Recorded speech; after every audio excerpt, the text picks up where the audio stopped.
great. Get some music on. Not lovely.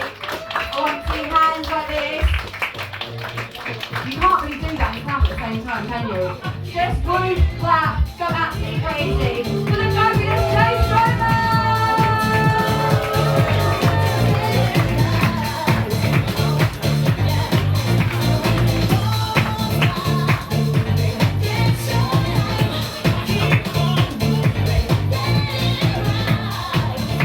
Poole, how are we?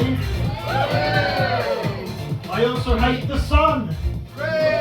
Since I got rid of page 3. Actually, this is a good gig for me because it is local. I live in a rough part of Poole called Bournemouth. Yeah, it really is rough. I'm not joking. A bit about me. I hit a milestone. I turned 40 in June 2016. I now identify as non-binary, unless I live to 100. That's one for fans of binary. I recently entered the Hampshire Comedian of the Year. He wasn't expecting it, but I think he enjoyed it. I didn't come first. I work from home. I have done a lot for the last 4 years. We've got any home workers here? There are many advantages, I know, of home working and disadvantages. I was chatting about it with some colleagues, and one of them said to me, you know what I like, Jay, when you work from home? If you get the urge, you can just go off and have a wank. And you get paid for it.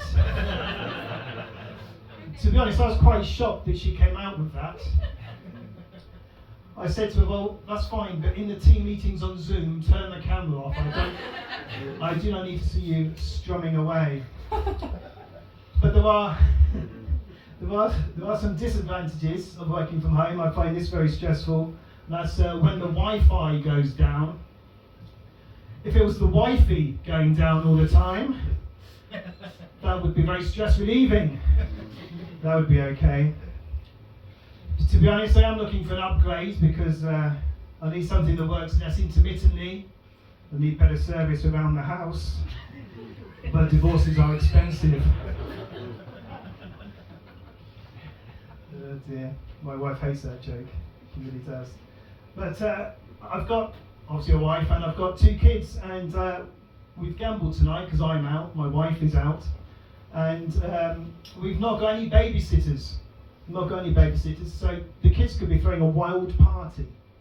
So when I get home, I could walk in on teenagers having sex. Here's hoping.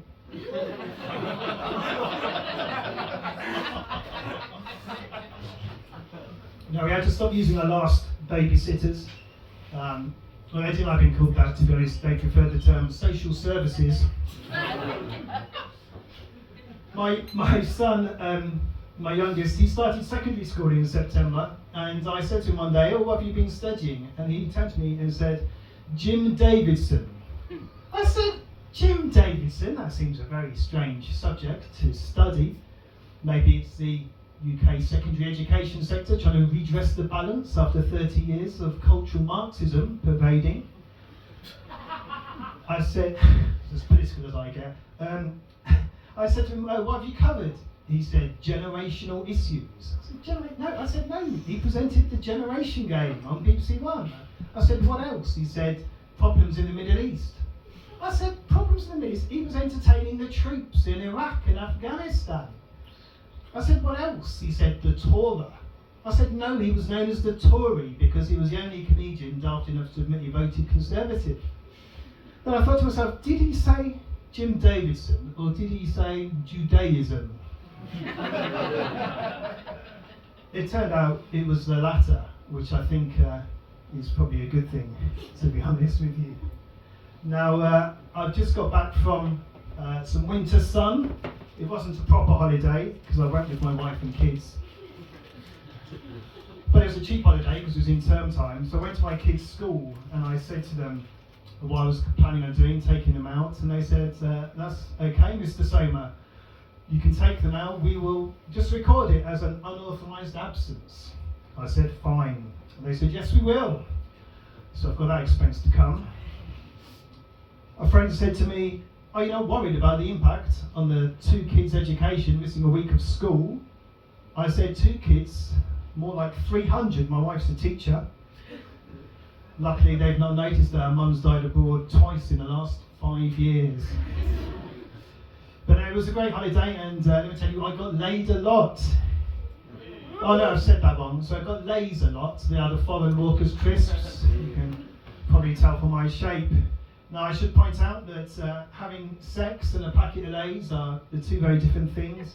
Because after all, a packet of lays can sometimes take me over 5 minutes. Although both can leave a salty taste in the mouth. And quite often both entail me hiding the evidence from my wife. It's a good job she doesn't come to the gigs anymore. But it was a good holiday. In fact, it reminded me of the first one I went on about 20 years ago with her. That too was a beautiful beach resort. And the first day we went down the beach, she started sunbathing and she said, Jay, can you walk down the beach and see if any women are bathing topless? Now, coincidentally, I was about to go and do that anyway.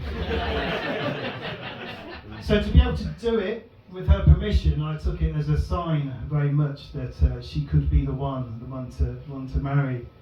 Now, it's a bit unusual really, but I actually met her in a nightclub in Bournemouth. Now looking around, I'm trying to see if anyone here would remember this nightclub. Well, I'm not proud of this, but it was a nightclub called Bumbles. Anyone remember Bumbles? And someone cheered. Was that you, Vic? I do remember it though. Yeah, it had the tagline of "We are the bee's knees." It wasn't. It definitely wasn't, and it was an inappropriate name because there were hardly ever any honeys in there either. But anyone else remember all the clubs in Bournemouth in that era, the late 90s, early 90s? They all had inappropriate names. There's another one called Berlin's. Anyone remember Berlin's? No. It's not worth doing the joke really, but it had no German theme whatsoever. Not even German beer. It was absolutely pointless. But yeah, so I met my wife in Bumbles, and Bumbles was famous for Grab a Granny. It was one of those nightclubs. Now, obviously, my wife wasn't a granny when I met her. I mean, she's in the mid-70s now. But well, on that same night, I also met my mother-in-law, my now mother-in-law. I can't remember who the better kisser was, though, to be honest. Out of the two. I think that's what you call unwise, but not illegal. To quote someone famous, Philip Schofield. That's who came out with that line. Now, with people like that, the clues are always there, aren't they? If you look back at their history, Philip Schofield. So, for example, he was entertaining children. It was a children's BBC. He used to present in between programmes from the Broom Cupboard, and that's where he made his name. And now I thought he left that in about 88, 89, but it turns out, doesn't he was in touch with the youth from firmly within the closet for many decades. All his choices, the clues were there, weren't they? I mean, he was on ITV recent years, wasn't he? Skating on very thin ice. And then he did the WeBuyAnyCar.com TV adverts, because there's nothing he likes more than a nice little run. We're not many miles on the car. Also talking about, I was got on that Schofield tangent, nightclubs, wasn't I? And meeting my wife. Yeah, so it was strange that I met my wife in a nightclub because I never, you'll find this very hard to believe, but I never had much luck meeting women in nightclubs. No, thank you. Despite my good looks and natural charm. No, I even knew all the tricks. I would leave my drink unguarded in the hope that a lady would spike it to drug me and take advantage of me. Why do you think I've left it there? Feel free. Yeah, so that never worked, sadly. So in the end, I came up with what I thought was a genius idea, and that was a way of getting lots of drugs, lots of sex, and free foreign travel. This was going to be even cheaper than Club 1830 holiday, for those who might remember those. And that was I volunteered to be sex trafficked. Yes, they're not used to volunteers. They're not used not used to male volunteers in particular. But even that didn't work out. When you find yourself in the back of a van, sat next to a chain-smoking Albanian heading off for a life of squalor in a bed-sitting Western super mare, then you know things have not gone to plan. How am I doing for time? I'll just finish with this, slightly topical. I was scrolling through Twitter the other day. It's not called that anymore, though, is it? It's X, isn't it? Which is great. That now means if I want to be insulted or hear horrendous opinions, there's at least 2 X's that I can go to. But what I saw last Thursday, I think it was two names were in the news and trending. They were Gary Lineker and Justin Welby. Now, Gary Lineker was obviously the presenter of Match of the Day, and he was announcing that he left. And Justin Welby's embroiled, he's not a TV presenter, but he's also embroiled in a scandal, and he quit as the Archbishop of Canterbury. And so I thought, well, that's a hell of a coincidence that they both quit on the same day. So I put 10 quid on Gary Lineker taking over as the Archbishop of Canterbury.